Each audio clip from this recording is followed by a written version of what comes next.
আর এই যে দেখছেন ফুলগুলো, এই ফুলগুলো কিন্তু ফেলে দেওয়ার নয়, আমি দুদিন পর পরই এখান থেকে ফুল তুলে আমার হাজবেন্ডকে একটু ফ্রাই করে দেই, আমি নিজেও খাই, আমার কাছে ভীষণ ভালো লাগে। আমার চ্যানেলে এই ফুল দিয়ে বেশ কয়েকটি রেসিপি আছে, আপনারা চাইলে সেখান থেকে দেখে নিতে পারেন, আশা করছি আপনাদের ভালো লাগবে। এই যে দেখুন অলমোস্ট এখানে আমি গতকালকে 7টি ফুল তুলেছি, আর এখনো দেখুন এই যে এখানে 2টি জোড়ায় আছে, এখানে 2টি জোড়ায় আছে 4টি, আবার ওই যে নিচের দিকে একটি 5টি রয়েছে, আবার ওই গাছও আছে। তো এই ফুলগুলো আপনারা খেতে পারেন, ফেলে দেওয়ার কোনো দরকার নেই।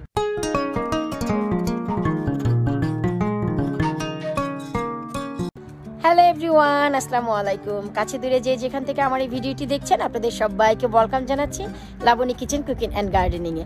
আশা করি আপনারা সবাই ভালো আছেন। আলহামদুলিল্লাহ আমিও অনেক ভালো আছি, কিন্তু অনেক বেশি ঠান্ডা। আজ সারাদিন আমাদের এখানে বৃষ্টি যাচ্ছে, আর অলমোস্ট ঠান্ডা পড়েও গেছে, খুব বেশি কাঁপুনিও লাগছে। তারপরেও লাভলি ভিউয়ার্সদের জন্য আমি ভিডিওর আপডেট দেওয়ার জন্য বাইরে এসেছি।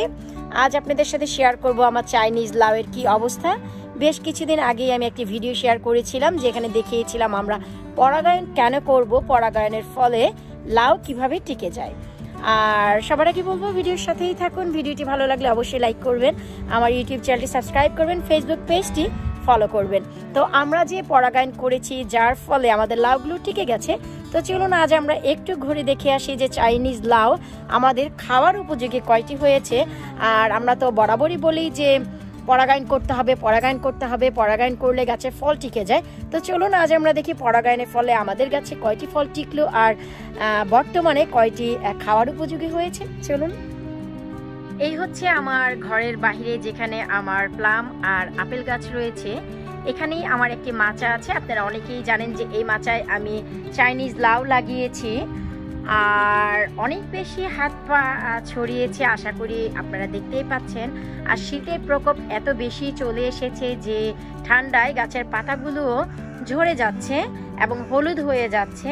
তারপরেও চলুন আমরা একটু দেখে আসি যে আমাদের খাবারের উপযোগী কয়টি লাউ হয়েছে। শুকর আলহামদুলিল্লাহ, এ হচ্ছে মাচার শুরুতেই আমার একটি চাইনিজ লাউ আমরা দেখতে পাচ্ছি। ওয়াও, এই যে একটি লাউ, এটি খাবারের উপযোগী হয়ে গেছে। এরপর চলুন দেখি যে আমাদের আরো কোনো লাউ হয়েছে কিনা খাবারের উপযোগী। এই তো আর একটি লাউ, এটিও খাবারের উপযোগী হয়েছে। আমি একটু কাছ থেকে দেখাচ্ছি, দেখুন এটিকে অনেকে গ্রিন স্ট্রাইপ চাইনিজ পামকিন বলে। এটি নামে পামকিন হলেও ভিতরটি হচ্ছে লাউয়ের মতন।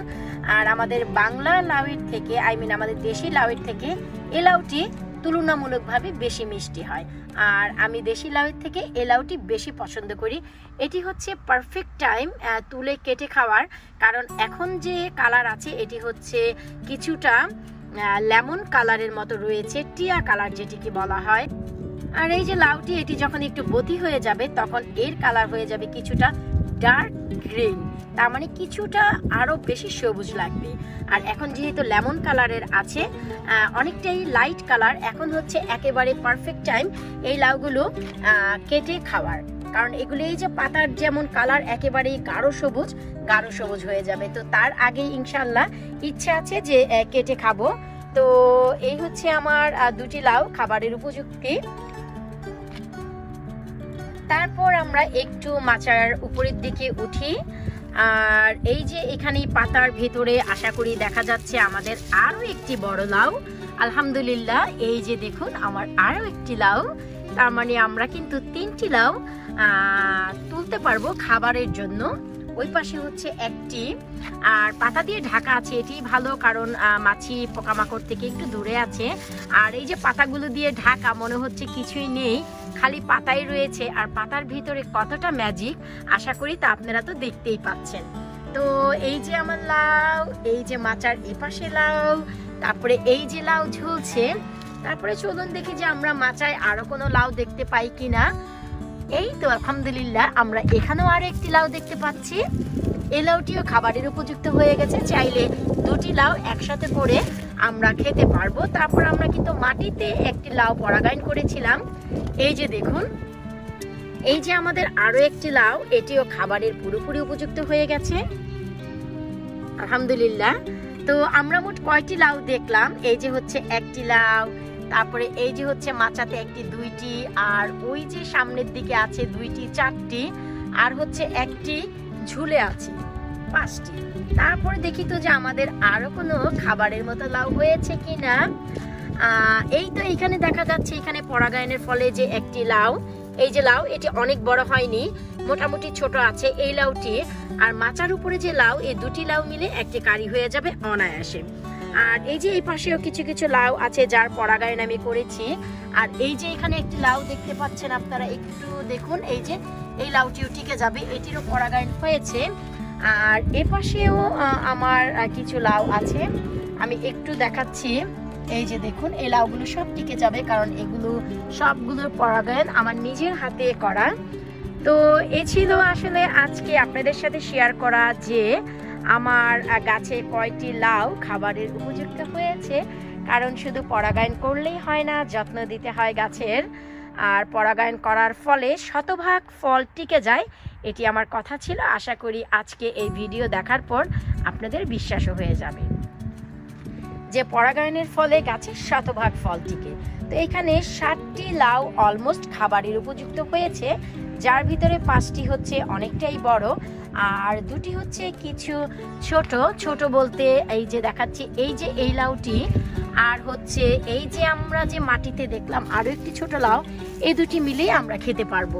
তো আলহামদুলিল্লাহ 60টি লাউ কিন্তু কম নয়। এখন দেখি এখান থেকে বন্ধু বান্ধবকে দিয়ে নিজেও কয়টি খাই, নিজের কপালে কয়টি জোটে।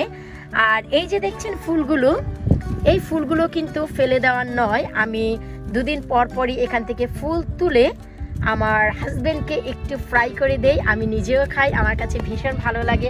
আমার চ্যানেলে এই ফুল দিয়ে বেশ কয়েকটি রেসিপি আছে, আপনারা চাইলে সেখান থেকে দেখে নিতে পারেন। আশা করছি আপনাদের ভালো লাগবে। এই যে দেখুন, অলমোস্ট এখানে আমি গতকালকে 60টি ফুল তুলেছি, আর এখনো দেখুন এই যে এখানে 2টি জোড়ায় আছে, এখানে 2টি জোড়ায় আছে 4টি, আবার ওই যে নিচের দিকে একটি 5টি রয়েছে, আবার ওই গাছও আছে। তো এই ফুলগুলো আপনারা খেতে পারেন, ফেলে দেওয়ার কোনো দরকার নেই। আশা করব আজকে এই চাইনিজ লাউয়ের ভিডিও আপনাদের ভালো লেগেছে। যে আমি যেভাবে কথা দিয়েছিলাম যে লেট সামারে গাছ লাগালেও, আমি অনেক দেরি করে গাছ লাগালেও গাছের এতটাই যত্ন আমি করেছি যে গাছ আমাকে ফল দিতে বাধ্য হয়েছে। আসলে তেমন কিছু করার দরকার নেই। আমরা যারা সাধারণত গার্ডেনিং করে থাকি, আমরা যারা খাদ্য দেই বা কীটনাশক দেই, আমি যতটা দিয়েছি আসলে লেট সামারে আমার এই গাছগুলো লাগানোর কারণে আমি খাদ্যের পরিমাণ একটু বাড়িয়ে দিয়েছিলাম। কারণ হচ্ছে সময় চলে যাচ্ছে, আমি বুঝতে পেরেছিলাম, যে কারণে আমাকে খাবারের পরিমাণটি একটু বাড়াতে হয়েছিল, আর যত্ন একটু বেশি দিতে হয়েছিল। যেখানে সকাল বিকাল পানি দিতে হয়, আমি তার পরিমাণটা একটু বাড়িয়ে দিয়েছিলাম। মাঝপথে এসে আরেকবার পানি দিয়ে গিয়েছি যখন দেখেছি রোদ উঠেছে।